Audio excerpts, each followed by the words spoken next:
displacement, velocity, and acceleration of that particle which is executing simple harmonic motion.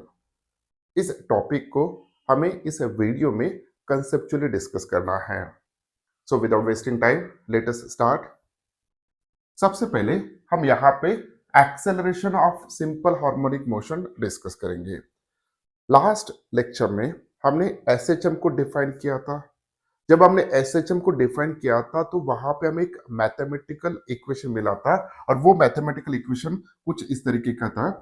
Acceleration is equals to minus omega square into x, where x is a displacement, omega is a angular frequency, उसको हमने constant लिया है, और a is a acceleration. यही equation हमें acceleration of SHM देता है. Okay अब इस इक्वेशन को थोड़ा हम यहाँ पे डिस्कस कर लेते हैं. मान के चलिए कि किसी पार्टिकल का यहाँ पे सिंपल हार्मोनिक मोशन हो रहा है. ओके इस पेंडुलम का यहाँ पे सिंपल हार्मोनिक मोशन हो रहा है. सो उसका जो भी पाथ बनेगा, the path is like this one. Okay इस पाथ पे वो एसएचएम करते रहेगा. अब इस पाथ में जो भी ये पोजीशन है which is called as an equilibrium position, हम इसको मीन पोजीशन भी कहते हैं. So this one is a mean position, this one is a positive extreme end, this one is a negative extreme position. Okay अब यहां पे देखिए ये मीन पोजीशन है. जब पार्टिकल मीन पोजीशन पे आएगा, अब हमें मीन पोजीशन ही ओरिजिन कंसिडर करना है और इस पाथ को हमें एक्स एक्सिस इमेजिन करना है. तो जब पार्टिकल मीन पोजीशन पे आएगा तो पार्टिकल ओरिजिन पे है. अगर पार्टिकल ओरिजिन पे है तो एक्स की वैल्यू कितना होना चाहिए सर? 0 होना चाहिए. जब पार्टिकल इस डायरेक्शन में मीन पोजीशन से जाएगा तो उस वक्त उसका मैक्सिमम डिस्प्लेसमेंट कितना हो चुका है? एक्स इज इक्वल टू हम उसको ए कंसिडर करते हैं. जब वो मेन पोजीशन से इस डायरेक्शन में मैक्सिमम डिस्प्लेसमेंट करेगा तो उसको हम x is equal to minus a consider करेंगे. Okay so a minus a is the amplitude. X की वैल्यू ए है तो इसका मतलब है particle is towards the positive, particle is at positive extreme end. अगर एक्स की वैल्यू माइनस ए है तो particle is at negative extreme end. Okay अब देखिए यहां पे जब पार्टिकल मीन पोजीशन से इस डायरेक्शन में जा रहा है तो एक्स की वैल्यू बढ़ते जाएगा और एक्स की वैल्यू कैसे होगा सर? पॉजिटिव होगा. तो इस इक्वेशन के बेसिस पे जो भी उस पार्टिकल का एक्सेलरेशन होना चाहिए that is towards the mean position. Okay जब पार्टिकल एसएचएम करते वक्त मीन पोजीशन से इस डायरेक्शन में आएगा तो एक्स की वैल्यू जो भी होगा वो नेगेटिव में होगा. मींस मीन पोजीशन से towards the negative extreme and x की वैल्यू बढ़ेगा लेकिन नेगेटिव में बढ़ेगा. उस वक्त एक्सेलरेशन जो भी होगा उसकी डायरेक्शन ये होना चाहिए. अगर x का डायरेक्शन पॉजिटिव है तो a का डायरेक्शन नेगेटिव, अगर x का डायरेक्शन नेगेटिव है तो a का डायरेक्शन पॉजिटिव. ओके तो इसके बेसिस पे हम एक्सेलरेशन को यहाँ पे डिफाइन कर सकते हैं. सेकंडली यहाँ पे अगर हम x की वैल्यू अगर 0 है तो उस वक्त एक्सेलरेशन की वैल्यू भी 0 होगा. सो ये होगा उसका minimum value. Okay minimum value जब x की वैल्यू पॉजिटिव या माइनस ए होगा, ओके एम्पलीट्यूड इतना, तो एक्सेलरेशन की वैल्यू यहाँ पे मैक्सिमम होना चाहिए. एक्सेलरेशन की वैल्यू यहाँ पे मैक्सिमम होगा. सो ये था डिस्कशन अबाउट द एक्सेलरेशन. अब थोड़ा इसी इक्वेशन को हम कंटिन्यू कर लेते हैं. So a is equals to minus omega square x. Acceleration को हम कैसे लिख सकते हैं सर? एक्सेलरेशन को हम लिख सकते हैं so d v by d t. The rate of change of velocity with time is a acceleration which is equals to minus omega square x. अब velocity को हम कैसे लिख सकते हैं sir? The rate of change of displacement with time. Okay, so therefore d dt of v को लिख सकते हैं dx by dt is equals to minus omega square x. Okay तो अब यहां पे हम डबल डेरिवेटिव लेंगे. So d two x by d t square is equals to minus omega square x.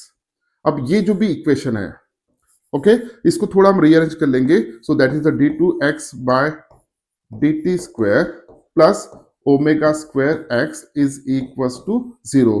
सो इस इक्वेशन को हम डिफरेंशियल इक्वेशन ऑफ एसएचएम कहते हैं, क्योंकि ये इक्वेशन हमें वेलोसिटी फाइंड आउट करके देगा, ये इक्वेशन हमें डिस्प्लेसमेंट फाइंड आउट करके देगा। Okay, so this is a differential equation of simple harmonic motion. इस इक्वेशन को याद रखिएगा। Okay, d two x by d t square plus omega square x is equal to 0। तो ये equation बहुत important है, इसके ऊपर एमसीक्यूज भी आते हैं और इसको आगे हमें बहुत यूज करना है।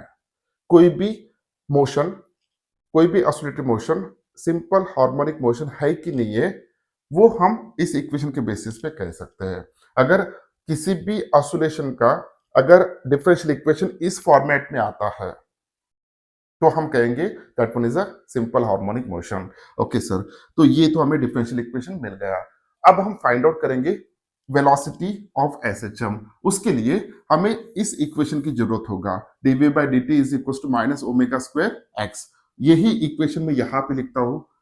सो इक्वेशन क्या था? So dv by dt is equal to minus omega square x. अब इस इक्वेशन को हम थोड़ा रीअरेंज कर लेते हैं। So dv upon dx upon dt is equal to minus omega square x. अब सर हमने यहाँ पे इस इक्वेशन में dx को मल्टीप्लाई किया और dx को डिवाइड कर दिया। ओके, कुछ फर्क नहीं हुआ वहां पे। ओके, सो अब क्या करेंगे हम? dv बाई dx को एज इट इज रखेंगे। अब सर dx बाई dt क्या होता है? It's a velocity. सो यहाँ पे velocity is equal to minus omega square x. हम क्या करेंगे? एक साइड हम v के टर्म्स रखेंगे और दूसरे साइड हम x के टर्म्स रखेंगे। So therefore v dv is equal to minus omega square x into dx। देखिए सर, इस साइड v के टर्म्स आ गए और इस साइड पूरे x के टर्म आ गए। ओके, अब इस इक्वेशन को हमें इंटीग्रेट करना है। ओके, जब हम इंटीग्रेट करेंगे so v dv is equal to integration of minus omega square constant निकलेगा, x इंटू डी एक्स आएगा। ओके सर, अब यहां पे देखिए integration of v dv, integration of v dv क्या होगा? So integration of v dv होगा v square by 2 is equal to minus omega square as it is लिखेंगे sir. हाँ, इंटीग्रेशन ऑफ x dx क्या आएगा?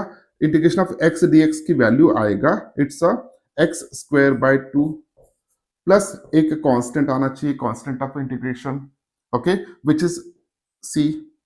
ओके, अब यहां पे ये हमें वैल्यूज मिल गया। अब इसमें हमें c अभी कांस्टेंट है, उसकी वैल्यू हमें पता नहीं है, तो उसकी वैल्यू हम इजीली पता कर सकते हैं सर। कैसे? अब थोड़ा हम एसएचएम को इमेजिन करते हैं। अब एसएचएम को जब हम इमेजिन करेंगे तब मान के चलिए कि पार्टिकल जब एसएचएम कर रहा है तो उसका पाथ ये बन रहा है सर। ओके, तो ये मीन पोजीशन है। अब थोड़ा सोचिए, जब पार्टिकल सिंपल हार्मोनिक मोशन करता है, ओके, तो उस वक्त उसकी वेलोसिटी सबसे ज्यादा कहां पे होगा और सबसे कम यानी जीरो कहां पे होगा? जब पार्टिकल सिंपल हार्मोनिक मोशन कर रहा है तो उसकी वेलोसिटी मीन पोजीशन पे सबसे ज्यादा दिखता है हमें, और एक्सट्रीम पोजीशन पे वेलोसिटी की वैल्यू कितना दिखता है सर? 0 दिखता है। तो यहाँ पे वेलोसिटी की वैल्यू 0 होगा, यहाँ पे वेलोसिटी की वैल्यू 0 होगा और यहाँ पे वेलोसिटी की वैल्यू ये मैक्सिमम होना चाहिए सर। आप थोड़ा एसएचएम को इमेजिन करके देखिए। मीन्स इस डिस्कशन से हमें ये पता चल रहा है जब x की वैल्यू 0 होगा तब वेलोसिटी की वैल्यू मैक्सिमम होगा।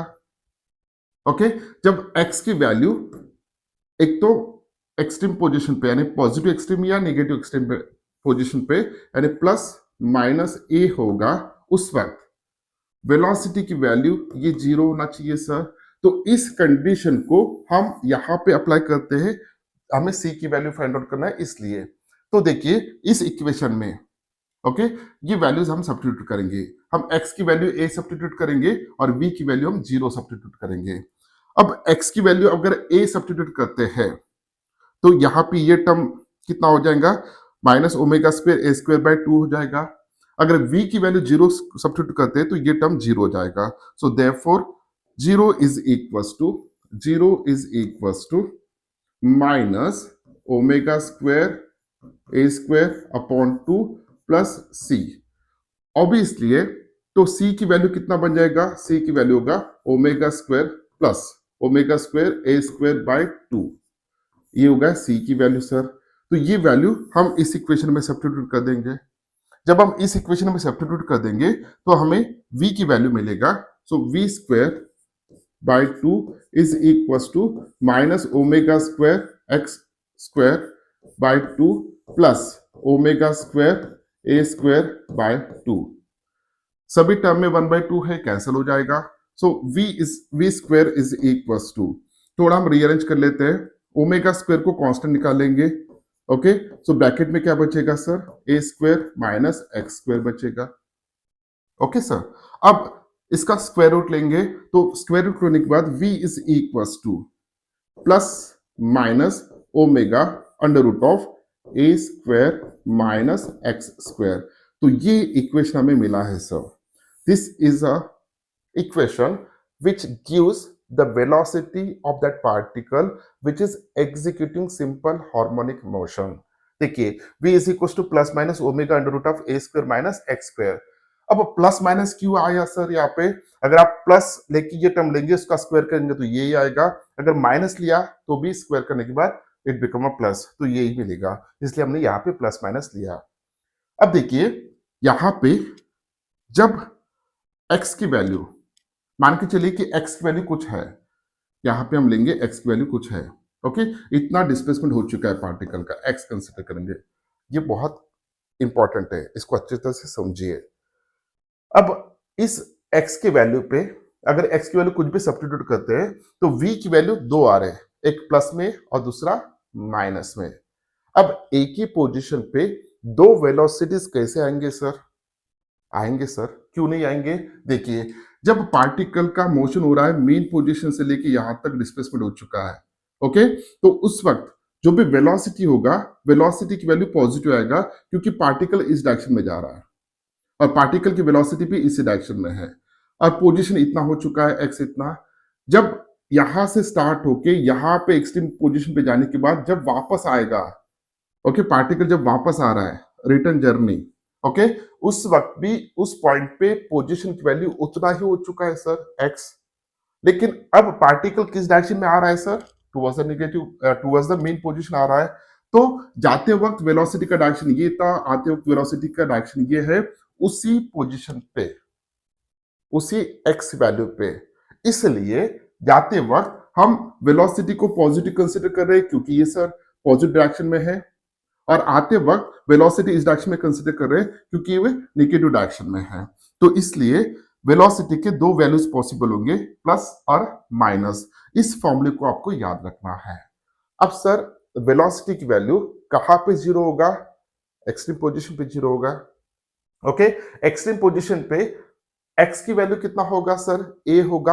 अब अगर इस इक्वेशन में x की वैल्यू a सब्स्टिट्यूट करते हैं तो a square minus a square become a zero, पूरा टर्म जीरो हो जाएगा, वेलोसिटी की वैल्यू जीरो हो जाएगा। ओके सर, सो ये इक्वेशन बहुत इंपॉर्टेंट है। v is equal to plus minus omega under root of a square minus x square. So ये हमें मिल गया second equation. Okay, first equation जो भी था वो एक्सेलरेशन का था, अब ये सेकंड इक्वेशन मिल गया। इस इक्वेशन के बेसिस पे हम वेलोसिटी फाइंड आउट करते हैं उस पार्टिकल का, अगर पोजीशन पता है तो। ओके, जो पार्टिकल ऐसे चम कर रहा है, अगर पोजीशन पता है तो वेलोसिटी इजीली फाइंड आउट कर सकते हैं। तो ये था सेकंड इक्वेशन। अब हम थर्ड यानी डिस्प्लेसमेंट फाइंड आउट करेंगे। तो उसके लिए ओके, अब वेलोसिटी मैक्सिमम कहां पे होगा? हमने देखा मेन पोजीशन पे। क्यों मेन पोजीशन पे मैक्सिमम होगा? क्योंकि सर मेन पोजीशन पे x की वैल्यू जीरो होता है। अगर x की वैल्यू जीरो सब्स्टिट्यूट करते हैं तो यहाँ पे क्या बचेगा? Under root of a square, square और रूट कैंसिल हो जाएगा, तो under root of plus minus omega into a। This is a maximum velocity. So v max जो भी आएगा, this is a plus minus omega into a। तो ये भी इक्वेशन आपको याद रखना है, maximum velocity at mean position. Minimum velocity कितना होगा सर? जीरो हो जाएगा, जो कि हमने ऑलरेडी डिस्कस किया है। नेक्स्ट सर हम डिस्कस करेंगे displacement of simple harmonic motion, जो कि बहुत ही इंटरेस्टिंग है।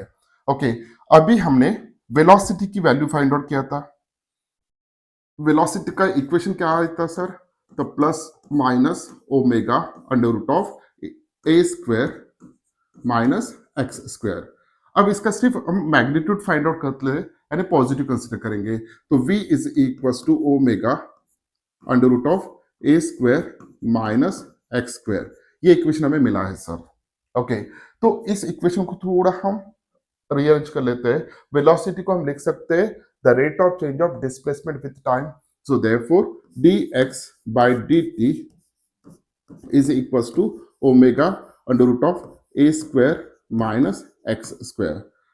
हम अब थोड़ा रीअरेंज ऐसे करेंगे कि एक साइड में x के टर्म आना चाहिए, बचे हुए टर्म्स दूसरे साइड में। सो यहाँ पे dx upon under root of a square minus x square, okay sir, is equals to omega into d t. अब इस इक्वेशन को हमें इंटीग्रेट करना है, so therefore integration of 1 upon under root of a square minus x square into d x is equals to integration of omega into integration of d t, क्योंकि omega तो constant है sir, integration के बाहर आ जाएगा। Okay sir, अब बताइए मुझे इसका इंटीग्रेशन कितना आएगा? Integration of 1 upon under root of a square minus x square, इसका कितना आएगा? तो सर ये स्पेशल फंक्शन है और मैथमेटिक्स में भी पता है इसकी वैल्यू कितना होगा। इसकी वैल्यू होगा sine inverse of x upon a. So integration of 1 upon under root of a square minus x square with respect to dx is equals to sin inverse of x upon a, इसका value आ रहा है is equals to omega into T आएगा, क्योंकि integration of dt की value t आना चाहिए, plus alpha यहाँ पे हम कंसिडर करेंगे where alpha is a constant of integration.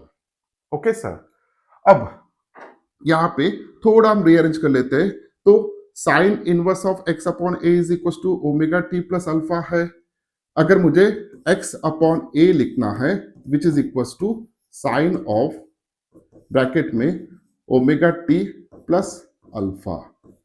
Okay, तो एक्स की वैल्यू कितना होगा sir? A sine omega t plus alpha.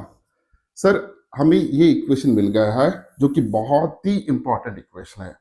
x is equals to a sin omega t plus alpha, where alpha is a constant of integration। अब उसकी value हम find out करेंगे। Okay, लेकिन ये इक्वेशन हमें डिस्प्लेसमेंट दे रहा है। ओके, ये इक्वेशन हमें डिस्प्लेसमेंट दे रहा है। Displacement is equals to amplitude, a क्या है? एम्पलीट्यूड है, into sine of omega t. What is omega? It's a constant which is called as an angular frequency या एंगुलर वेलोसिटी भी कहेंगे। ओके, सो ओमेगा उस ऑसिलेशन के लिए constant होता है। T is a time and alpha is a constant of integration. इसको हम इस इक्वेशन में, स्पेशली एसएचएम में, इस अल्फा को हम इपोच कहते हैं, which is a initial angle. Initial angle, इसको समझेंगे अब थोड़ा देर। ओके, तो x is equal to a sine omega t plus alpha. अब इस अल्फा की वैल्यू फाइंड आउट करना है, इस अल्फा की वैल्यू हमें फाइंड आउट करना है। तो वो कैसे फाइंड आउट करेंगे सर? देखिए यहां पे अगर जो भी ऑसिलेशन हो रहा है, ऑसिलेशन कुछ इस तरीके का होगा। ओके, जो भी मैं यहां पे डिस्कस करने वाले हैं बहुत ही इंपॉर्टेंट है और बहुत ही बेसिक है, कंसेप्चुअल है, इसको थोड़ा अच्छी तरह से समझिए। जब भी किसी भी पार्टिकल का ऑसिलेशन होता है तो उसका ऑसिलेशन कंटिन्यू ऐसे रहेगा। अब अगर आप जो भी टाइम नोट डाउन कर रहे हैं वो इंपॉर्टेंट है, टाइम नोट डाउन कहां से करेंगे? ओके, अगर पार्टिकल ऑसिलेशन करते वक्त यहां पे है और यहां पे अगर आपने टी की वैल्यू 0 लिया, यानी पार्टिकल कहां होते हुए टी की वैल्यू 0 लिया है सर? आपने पार्टिकल मीन पोजीशन पे होते हुए हमने टाइम स्टार्ट किया। ओके, टाइम स्टार्ट किया मींस उस वक्त जब स्टार्ट किया था उस वक्त टाइम की वैल्यू कितना था सर? 0 था। तो इस केस में जब t की वैल्यू 0, उस वक्त x की वैल्यू कितना था सर? 0 था। ओके, तो ऐसे सिचुएशन के लिए अब t की वैल्यू अगर 0 है तो x की वैल्यू 0 है। इस कंडीशन पे ये इक्वेशन कैसे मॉडिफाई होगा वो हम यहाँ पे देखेंगे। देखो सर, एक्स की वैल्यू 0 है into a sine of omega into 0 है क्योंकि टी की वैल्यू 0 सब्स्टिट्यूट करना है, plus alpha. Okay sir, means zero is equal to a sine alpha, zero is equal to a sine alpha, ये हमें मिला है सर यहाँ पे। मीन्स ए की वैल्यू तो जीरो नहीं हो सकता सर। क्यों नहीं हो सकता? क्योंकि ऑसिलेशन हो रहा है वहां पे। अगर ऑसिलेशन वहां पे हो रहा है तो ए की वैल्यू कुछ ना कुछ रहेगा ही रहेगा। तो किसकी वैल्यू जीरो हो सकता है? तो अल्फा की वैल्यू जीरो होगा। So from this equation we can say that sine of alpha is equal to zero, means alpha is equal to zero. Okay, sine of alpha zero आ रहा है, means alpha की value कितना आना चाहिए sir? Zero आना चाहिए। तो ये अल्फा की वैल्यू इस कंडीशन के लिए हम इसमें सब्स्टिट्यूट करेंगे तो हमें यहाँ पे एक नया इक्वेशन मिलेगा। That new equation is x is equal to a sine of omega t. ये नया इक्वेशन आपको मिला है जब आपने ऑसिलेशन स्टार्ट किया था। कहां से? मीन पोजीशन से। यानी जब टी की वैल्यू जीरो था उस वक्त एक्स की वैल्यू जीरो था। अगर मीन पोजीशन से ऑसिलेशन आप इमेजिन करते हो तो उस वक्त जो भी इक्वेशन आएगा x is equal to a sine omega t, ये हमें एक तीसरा इक्वेशन मिल गया है। सर मुझे मीन पोजीशन से ऑसिलेशन नहीं स्टार्ट करना है। अगर किसी स्टूडेंट को लगता है कि मुझे मीन पोजीशन से ऑसिलेशन स्टार्ट नहीं कर रहा है, मुझे एक्सट्रीम पोजीशन पे ऑसिलेशन स्टार्ट करना है, यानी ऑसिलेशन हो रहा है लेकिन हम टाइम नोट डाउन कब से स्टार्ट करेंगे? जब mean position sorry particle extreme position पे होगा। मींस जब पार्टिकल एक्सट्रीम पोजीशन पे होगा तो एक्स की वैल्यू कितना हो चुका है सर? ए। हो सकता है कि वो इस डायरेक्शन इस एक्सट्रीम पोजीशन पे हो या इस पे, हम इस पे इमेजिन करते हैं। एक्स की वैल्यू ए होगा। उस वक्त टाइम की वैल्यू कितना नोट डाउन कर रहे हैं सर आप? जीरो। वहां से हमने नोट डाउन स्टार्ट किया है एक्सट्रीम पोजीशन पे। तो इस कंडीशन के लिए अब ये इक्वेशन जो भी है ये कैसे मॉडिफाई होगा देखिए। जब x की वैल्यू a है उस वक्त t की वैल्यू कितना है? जीरो। मीन्स जब t की वैल्यू जीरो है उस वक्त x की वैल्यू a है। तो यहाँ पे ये जो भी इक्वेशन है sir, a is equal to a sine of omega t की वैल्यू कितना है सर? जीरो है। तो यहाँ पे क्या बचेगा? सिर्फ अल्फा बचेगा। Okay, so this gives that sine of alpha is equal to one, क्योंकि a get cancel, sine of alpha is equal to कितना आ रहा है बेटा? वन आ रहा है। अब साइन ऑफ अल्फा वन अगर आ रहा है तो इसका मतलब है अल्फा की वैल्यू कितना होना चाहिए सर? पाई बाय टू होना चाहिए। ओके, अल्फा की वैल्यू कितना होना चाहिए? पाई बाय टू होना चाहिए। Sine of which angle is equal to one? Sine of 90 degree is equal to one. 90 यानी pi by two. Okay, alpha की वैल्यू कितना हो गया बेटा? Pi by two. अगर किसी स्टूडेंट को लगता है कि मुझे इस एक्सपेरिमेंट से नहीं करना है तो मुझे इस एक्सपेरिमेंट से करना है, तो इस इक्वेशन में हमने x की वैल्यू कितना सब्स्टिट्यूट करना है सर? Minus a. तो minus a is equal to a sine of alpha. तो साइन ऑफ अल्फा की वैल्यू कितना आ जाएगा? माइनस वन आ जाएगा। तो उसके लिए जो ऑसिलेशन इस नेगेटिव एक्सपेरिमेंट से स्टार्ट कर रहा है तो अल्फा की वैल्यू कितना आना चाहिए सर? 3 पाई बाय 2 आना चाहिए। ओके, क्योंकि यहां से हम अगर एंगल काउंट करते हैं तो पाई by two plus pi by two plus pi by to, so 3 pi by to हो गया अल्फा की value. This is the initial angle हो गया सर। ओके, तो इस केस में अगर हम पॉजिटिव एक्सपेरिमेंट करके यानी अल्फा की वैल्यू पाई बाय टू इस इक्वेशन में सब्स्टिट्यूट करते हैं तो ये इक्वेशन कैसे बनेगा सर? ये इक्वेशन बनेगा, ओके, ये इक्वेशन बनेगा x is equal to a sine of alpha sorry sine of omega t, omega sine of omega t plus pi by two, means x is equal to a cos of omega t. ये equation हमें मिल रहा है। Okay, so ये this is the fourth equation. अब ये बहुत important है। आप अल्फा की value pi by two substitute कीजिए या 3 पाई बाय टू सब्स्टिट्यूट कीजिए, आपको यही मिलेगा, x is equal to a cos omega t. अब डिस्प्लेसमेंट के यहां पे दो इक्वेशन आ रहे हैं और ये दो इक्वेशन जो भी आ रहे हैं ये किसके बेसिस पे आ रहे हैं? हमने उस पार्टिकल की पोजीशन कहाँ से शुरुआत किया था, उसका आइसोलेशन कहाँ से इमेजिन किया था। ओके, अगर कोई स्टूडेंट अगर मीन पोजीशन से स्टार्ट करता है ये कंडीशन लेके, तो उसके लिए ये इक्वेशन आ रहा है x is equal to a sine omega t, sorry ये इक्वेशन नहीं था, वो ये दोनों इक्वेशन है x is equal to a sine omega t.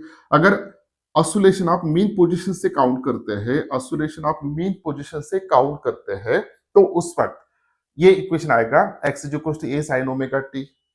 अगर किसी स्टूडेंट को ऑसिलेशन मीन पोजीशन से काउंट नहीं करना है, एक्सट्रीम पोजीशन से काउंट करना है यहां से, तो उसके लिए ये इक्वेशन आएगा x is equal to a cos omega t. Okay, दोनों इक्वेशंस डिस्प्लेसमेंट दे रहे हैं, दोनों इक्वेशन डिस्प्लेसमेंट दे रहे हैं। ओके, सो ये था discussion about the displacement of SHM. उम्मीद करता हूं कि आपको वीडियो अच्छा लगा। अगर वीडियो अच्छा लगा तो इस वीडियो को लाइक कीजिए, अपने दोस्तों के साथ शेयर कीजिए और इस चैनल को सब्सक्राइब कीजिए। नेक्स्ट वीडियो में हम इसी को, इसके डिफरेंट डिफरेंट ग्राफ्स या इक्वेशंस डिस्कस करने वाले हैं। तब तक के लिए thank you very much, bye bye.